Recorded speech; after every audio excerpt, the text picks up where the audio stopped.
Nous allons voir l'admission à l'Université du Luxembourg. Je suis entrée en contact avec une étudiante de l'Université du Luxembourg et il y avait tellement d'informations qu'il n'y a pas sur le site internet que j'ai pris des notes. Donc, je vais lire mes notes pour ne rien oublier. Parce que là, j'ai 3 pages de notes. Je vais lire les notes en vous présentant l'école. Donc, si vous voyez, je me baisse, sachez que c'est parce que je vais vous donner toutes les informations. Donc, restez vraiment attentifs parce qu'il y a certaines spécificités. Donc, nous arrivons là sur le site de l'Université du Luxembourg. Si le site est en anglais, n'oubliez pas, vous pouvez choisir soit l'allemand ou le français. Donc, on va aller sur le français. Donc, ici, nous allons aller sur Savoir plus. Tac, tac, tac, tac, tac. La lecture là, c'est pour vous, hein. Honnêtement, c'est pour vous. L'université a souvent des portes ouvertes. Donc, à propos, ok. Alors, on arrive là, à propos de l'université. Profil, ça ne nous intéresse pas beaucoup. Vous pouvez faire votre lecture après. Donc, on a la faculté et département. C'est ce qui nous intéresse. On va cliquer là. Là, on a plusieurs facultés. On a la faculté des sciences et technologies, faculté des droits, d'économie et des finances, faculté des sciences humaines, sciences d'éducation. Et après, il y a des départements. Je vous invite vraiment à aller dans les détails. Qu'on va faire, on va prendre par exemple département de finances dans la faculté de droit, d'économie et des finances. Donc, on va aller là. Department on Finance. Bon, c'était d'abord en français, non. On va remettre ça en français. J'arrive pas à traduire en français. Qu'est-ce qui se passe? Bon, ok. L'information est que disponible en anglais, donc je ne sais pas. Vous pouvez regarder sur votre PC si ça marche, parce que sur PC ça ne marche pas. Donc ici on a par rapport recherche, vous voulez avoir, on a les études, people, les contacts. N'hésitez pas toujours à utiliser les contacts si vous avez des questions. Ce sont les personnes qui vous donneront la meilleure information.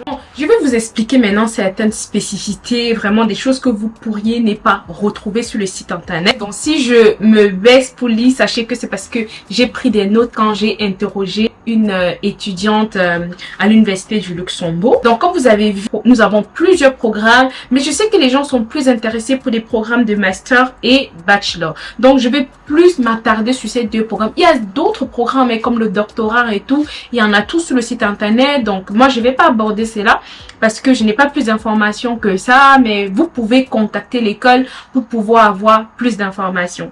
Sachez que les exigences de l'Université du Luxembourg sont différentes au niveau master ou au niveau de la licence. Donc, premièrement, le retour que j'ai, c'est pour étudier en bachelor, c'est un peu compliqué pour des personnes qui viennent d'un pays tiers, mais ce n'est pas impossible. Donc maintenant, avant de demander une admission, qu'est-ce qu'il faut faire? Premièrement, il faut faire une équivalence de diplôme auprès du ministère de l'Éducation. Comment ça se passe, la reconnaissance de diplôme au Luxembourg?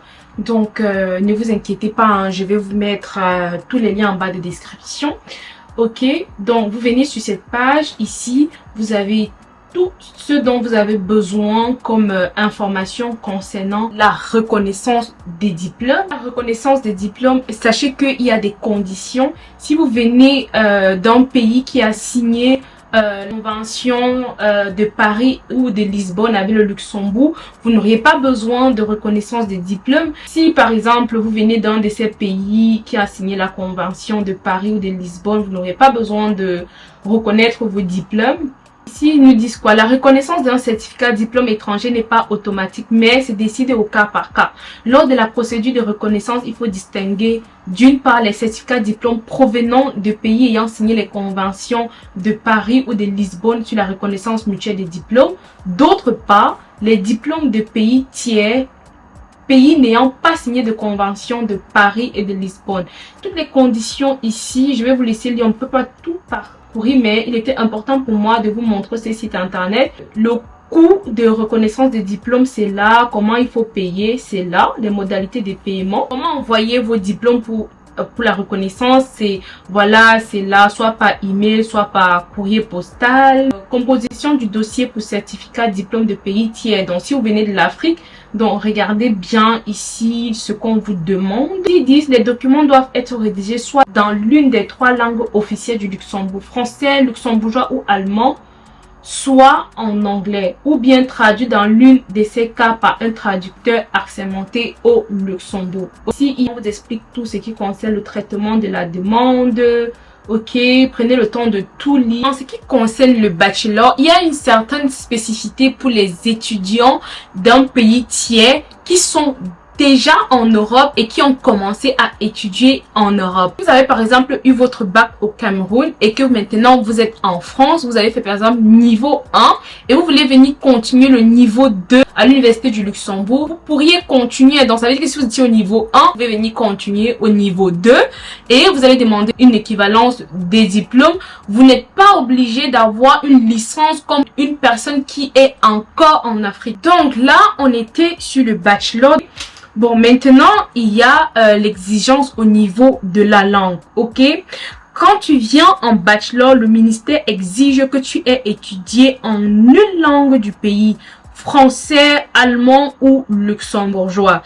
Donc, si par exemple, tu as étudié en anglais, il va falloir que tu fasses un test de français. C'est ça un peu la particularité du bachelor. Si tu n'as pas étudié en français ou en allemand, tu as étudié en anglais, tu dois faire un test de français. Ça, c'est ce qu'il faut faire en amont avant de demander l'admission pour un bachelor à l'université du Luxembourg. Là, voilà, je vais vous montrer un peu cette interface qui vous montre plus comment appliquer pour un bachelor ou un master. Ok, donc ici on vous dit la première étape, c'est de choisir le programme qui est très intéressant à l'université du Luxembourg. Vous pouvez postuler jusqu'à 3 programmes et les frais d'admission sont de 50 € pour chaque programme. Maintenant, si on vous prend pour un seul programme, si vous êtes finalement accepté dans cette école, on va déduire 50 € de vos frais de scolarité.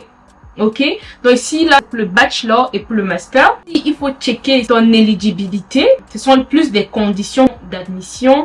Ici c'est préparer les documents, créer une plateforme, complète ton application, envoie ton application. Tout se fait en ligne. Ici je vous ai déjà expliqué un peu les spécificités pour le programme du bachelor. Alors pour le master, avant d'aller checker ce qui est dit sur le site internet de l'école, je vais un peu vous lire le retour de l'étudiante que j'ai eu. Donc elle me dit premièrement, tout se fait en ligne. Vraiment, selon les masters, on va vous demander une lettre de recommandation. C'est important d'avoir des références. Les références peuvent venir de votre professeur, de votre recteur. Il faut vraiment prendre la personne qui est vraiment au top. Un de vos professeurs qui est par exemple docteur. On va vous demander vos relevés de notes, vos CV et je ne peux pas vous admettre si vous n'avez pas encore obtenu votre licence. Ça veut dire quoi? Si vous êtes en cycle licence par exemple pour cette rentrée qui a commencé et que vous allez être diplômé en septembre 2024 et les admissions commencent à l'université du Luxembourg en février. Si en février vous n'avez pas encore une attestation de réussite ou votre diplôme de licence, vous ne les prennent pas sous réserve, ok? Donc c'est vraiment important à noter. Il est aussi important de noter que quand tu as l'admission, tu dois enregistrer ton diplôme au ministère de l'Éducation. Toutes les informations sont en ligne. Je vous mettrai le lien juste en bas de description. Je vais faire une petite note où enregistrer son diplôme et puis je vous mets le lien. Selon votre master, on va vous exiger un test de langue, c'est-à-dire si vous avez étudié en anglais et que votre master est en anglais, par exemple le master de comptabilité est en anglais, il va falloir prouver que vous avez étudié en anglais. Si votre master est en allemand, il va falloir prouver que vous avez étudié en allemand. Par exemple, si vous êtes au Cameroun et que vous avez fait la section anglophone, vous demandez à votre école de vous donner une attestation comme quoi vous avez étudié en anglais. Mais si vous avez étudié en français, vous allez faire un test de langue. Tout à l'heure, je vais vous montrer sur le site de l'école qu'ils exigent soit le TOEFL ou le IELTS. Donc, ça dépend. Donc, nous allons prendre l'exemple d'un master ici pour voir les conditions d'admission parce que là, je vous ai expliqué en gros sans vraiment vous montrer comment c'est matérialisé sur la plateforme. Le master en comptabilité et audit, ça fait partie des masters qui coûtent un peu cher. La plupart des masters et des bachelors sont à partir de 200 €, mais master en audit et finance, c'est 1600 € le semestre. Je considère que ça va quand même, hein, par rapport à ce que moi je payais en France. Donc c'est sur 2 ans. Si vous avez les éléments d'application, autrement une lettre de motivation, un CV, une photo, une copie du passeport. Ici, ça ne vous concerne pas de l'Union européenne.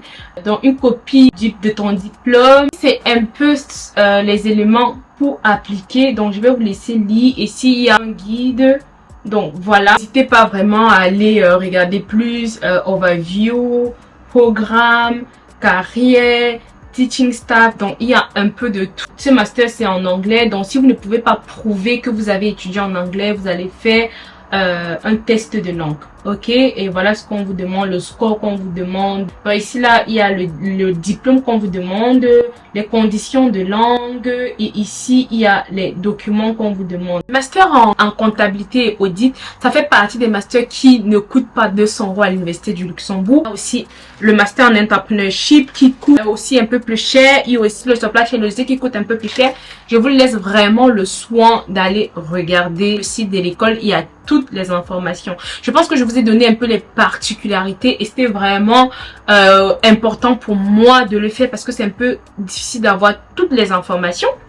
Pour les autres masters, je pense que c'est la même logique. Il faut aller dans le master ou le bachelor spécifique, dérouler et regarder toutes les informations nécessaires pour pouvoir postuler. Les admissions pour la rentrée 2024 commenceront en février. Avant cette date, regarde si tu as besoin d'un test de langue. Regarde si tu as besoin de traduire tes diplômes. Prépare déjà tes documents et dès qu'ils ouvrent les admissions, tu commences à postuler. Cette vidéo, c'était vraiment pour vous parler des universités où vous pouvez candidater pour étudier au Luxembourg. Et ce n'est pas tout, hein. Il y a la procédure pour la demande de visa. Alors, je vais vous faire une deuxième vidéo où je vais vous expliquer tout ça. Si cette vidéo vous a aidé, n'hésitez pas, les amis, à m'encourager. Laissez-moi un commentaire, laissez-moi un like. Partagez ma vidéo, likez ma vidéo pour m'encourager. Je vous donne rendez-vous dans ma prochaine vidéo. Bye!